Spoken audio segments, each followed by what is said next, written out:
الحمدللہ رب العالمین والصلاة والسلام علی سید الانبیاء والمرسلین اما بعد فاعوذ باللہ من الشیطان الرجیم بسم اللہ الرحمن الرحیم صلی اللہ علی النبی وآلہ صلی اللہ علیہ وسلم صلاۃ وسلام علیک یا سیدی یا رسول اللہ۔ ناظرین، میں ہوں علامہ سیف اللہ طارقی اور آپ دیکھ رہے ہیں چینل ماہر روحانیات۔ آج اس چینل کے اوپر آپ کو جو وظیفہ بتانے جا رہے ہیں یہ اللہ کا عظیم الشان اسم ہے۔ بزرگوں نے اس کو اسم اعظم بھی کہا ہے۔ حضرت عیسیٰ علیہ السلام جس دعا سے مردے زندہ کر دیتے تھے، بیماریوں کا علاج کرتے تھے، اس دعا میں یہ اسم شامل تھا۔ جو شخص اس اسم کے ذریعے اپنی حاجت طلب کرتا ہے وہ کبھی مایوس نہیں ہوتا۔ اس اسم کے واسطے سے دعا رد نہیں ہوتی۔ اس اسم کو پڑھنے سے جادو وغیرہ کا نقصان نہیں ہوگا۔ کسی حاجت یا پریشانی وغیرہ سے نجات کے لیے اس کو پڑھا جاتا ہے۔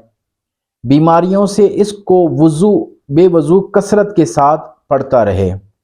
بے گناہ مقدمات و قید و بند سے نجات کے لیے بھی مؤثر ہے۔ قرض کی واپسی کے لیے بھی یہ اسم پڑھا جاتا ہے۔ اگر کسی شخص نے آپ کے گھر یا زمین پر قبضہ کیا ہوا ہے، اس اسم کو پڑھنے سے انشاءاللہ عز و جل وہ قبضہ چھوڑ دے گا۔ مسافر بے وطن ہو، کوئی اسباب نہ رہے تو کثرت سے اس کا ورد کرے۔ گھر میں لڑائی جھگڑا رہتا ہو، اس اسم کو پانی پر دم کر کے اس پانی سے آٹا گوندھ کر استعمال کیا جائے تو بہت زیادہ مفید ہے۔ تو وہ اسم بتانے سے پہلے آپ ہمارا چینل ضرور سبسکرائب کیجئے اور بیل کے آئیکن پہ ضرور کلک کیجئے گا۔ اور وہ اسم ہے یا ذل جلال والاکرام۔ یا ذل جلال والاکرام، اس کو آپ نے 1000 مرتبہ پڑھنا ہے تو انشاءاللہ عز و جل جو چیزیں بیان کی گئی ہیں یہ تمام مسئلے آپ کے حل ہو جائیں گے۔ ہاں، اگر کسی نے زمین پہ قبضہ کیا ہوا ہے تو آپ نے اس اسم کے ساتھ سورہ لہب 41 دفعہ پڑھنا ہے تو انشاءاللہ عز و جل آپ کو جس شخص نے آپ کی زمین یا مکان پہ قبضہ کیا ہوا ہے وہ قبضہ چھوڑ دے گا۔